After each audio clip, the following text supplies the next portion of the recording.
This is an interview with engineer Hussein Mohamed, who was, until recently, the mayor of Hergeisa, the capital of the Republic of Somaliland. Good afternoon, Good afternoon, engineer. Andrew. Good afternoon. Can you remind us of when, during what period you were mayor of Hergeisa, the capital city? I was from January 2003 till January 5, 2013. So you were mayor for 10 years. Yes. That's a long time. And you faced enormous challenges in a post-conflict situation, being mayor of the capital city. You told me that one of your major achievements was with regard to a municipal slaughterhouse. Yeah. Can you tell us about that? Yes, Municipal slaughterhouse was one of the first challenges and also the big achievements later. The first challenge of that slaughterhouse, there was about 600 meat vendors across my city, Hergeisa, with mainly women.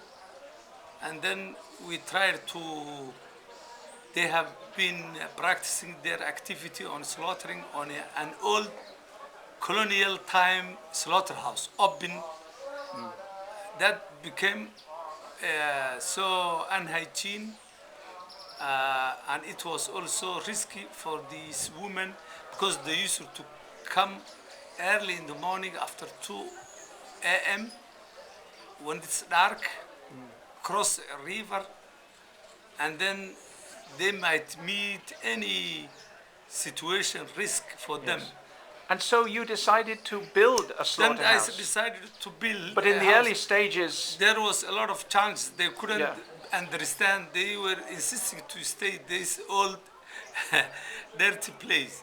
Yeah. So, but after long struggle, we have participated. We arranged meetings with them, the meat vendors, and then within them they selected a committee, and then we encouraged and have dialogue with the committees, and then the committees accepted to build a new one.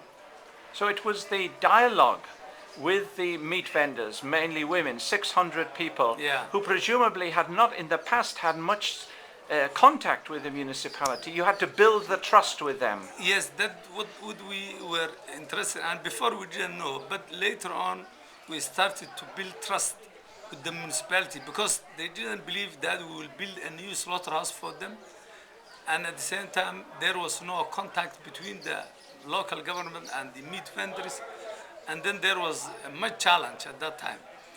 Then later on, when we built, while they were practicing on their place, we built side by a far place. Also, they were affording to travel because they used to bring the meat.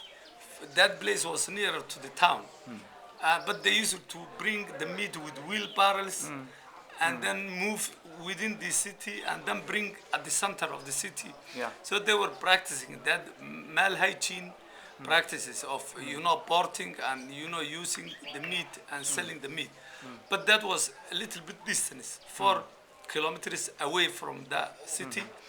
But at the same time, we arranged trucks that can carry the meat and bring them early in the morning on their tables. We made boxes for them that every box written the name of that lady because they couldn't even believe that their meat will be mixed with the other people. But we convinced them the boxes that carrying your meat will be under your name. So after the slaughtering, having got them to agree to a new To slaughterhouse, slaughterhouse. you provided them with the transport of the meat to the Of the city meat. centre, where of course Yeah. they wanted to be to sell the meat. Yes, and Yeah. also we arranged for them a big hall where the women were mainly the slaughterers who can slaughter the animal. Then we also arranged a big hall that they can rest before starting slaughter because slaughtering starts at 4 4 in the morning. So they have to stay there, and we arranged also buses that can take them to the place. Oh, you safely. even arranged transport for them at Yeah. night. Yeah, Yes, so at night. it was a fully integrated, support yeah, you were giving to support, them. yeah, yeah. Yes, and what happened then? Then what that happened was that the first day we tried them to move. They couldn't go. They said we are not going. Then that was the biggest day of the trouble. But later on, we convinced them through dialogue, through participation, and then they moved it to the next day. To the new slaughterhouse, To the slaughterhouse, which was a bit distant from the center. but clean, Clean and comfortable, hygienic. Yeah. There was a drill of a borehole. There was water available, Yeah. and everything was clean. Even after maybe 2-3 months, we had a workshop inside the slaughterhouse. So tremendous! They couldn't believe.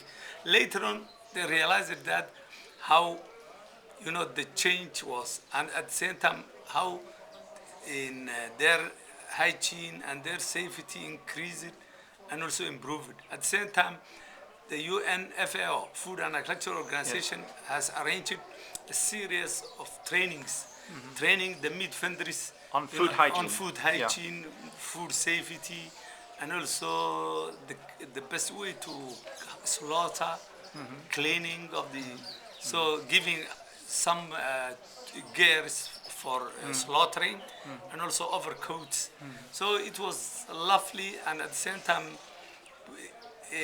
at the first we were rivals. The local government and the meat vendors were rivals and fighting. Yes.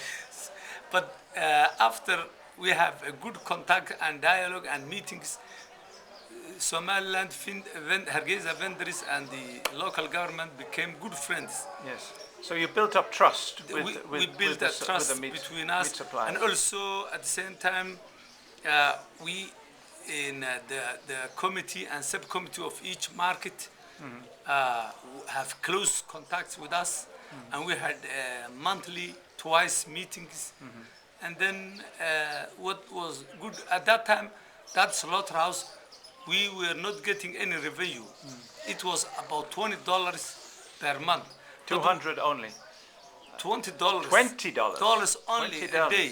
Yeah. We were getting from them, but which was not enough for the water and electricity. Not even to cover the operating to cover costs. operating Yeah. costs. Yeah. But on the new one, there was 1,200 per month, Per month.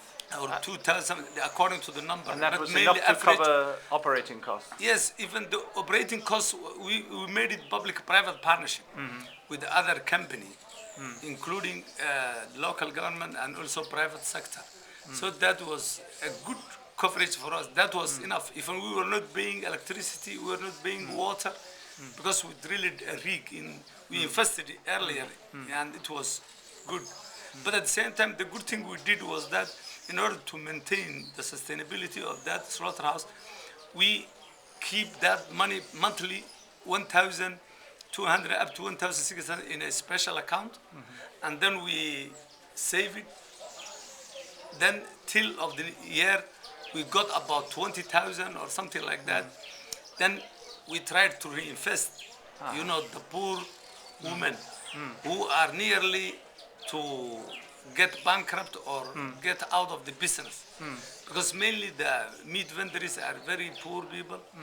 So you use the profits from the slaughterhouse, to help the women who are selling meat. Microfinancing, For microfinance. for microfinancing. And then we told the council, social sector council, together with the executive and the mayor, we have a meeting with the committee and told them to register and list those most vulnerable women that are mainly, getting bankrupt or nearly to get out of the business. And then they were so transparent, they listed the poorest ones that, were nearly to get out of the business.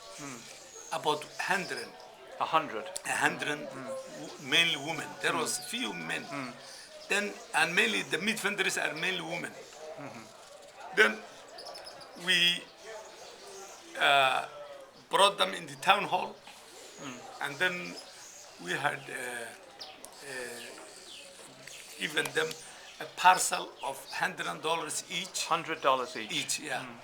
In $100 or 100, and the committee, and also some of the new, poorest ones about 200. Because those who buy cows, those who sell sheep and goat, we give 100 because that's cheaper. Yeah. Those who sell cow and camel, we give 200. And they were very pleased with this. Yes, they was were this a very loan pleased. or a grant? No, it was a grant. It was a grant. The reason for that grant was three main things. Number one, these people to earn their food earnings and to raise their children, not go out of the business. Yeah. The second thing was that the municipality has to get a revenue, because if these 100 women go out of the business, the revenue will be less. Yes. And also the third thing, which is very important, is the slaughterhouse to get more fees. Because when more sheep comes for slaughtering, they get more money, and at the same time the local government will get more revenue. So this was a way also of generating. There were grants, but they were also in the long term generating more revenue for the municipality, through a bigger throughput in the slaughterhouse and in the also market. maintaining the running of the slaughterhouse, and also maintaining the keeping on business of the meat vendors. So that was lovely. And that has been successful. Successful, yeah. Yes. And that was very successful. But the important thing was participation. Before we have not participated the community. We only just wanting to impose them to build a new thing. But later on we came to know that dialogue, meetings, participating, consulting with them became the fruit of our, achievement. So there's an important message here, isn't there? This is an important for municipal message. Authorities around the world. Yeah, to, in community-based participation is very important, and that's, this is the key to success. Key to success. The first 2 years or 3 years, we did no success because there was another story like that. British Tobacco gave us some funds, and then we want to make bus station stops, but we didn't consult with the bus people, society. They have got, about 300 bus drivers or something. We didn't consult with them. Just where the bus parking is, we put stones saying that we are building here. But no consultation. No consultation. Then we couldn't succeed. Yeah. Because they said, the land was sold by the local government. And then later we came to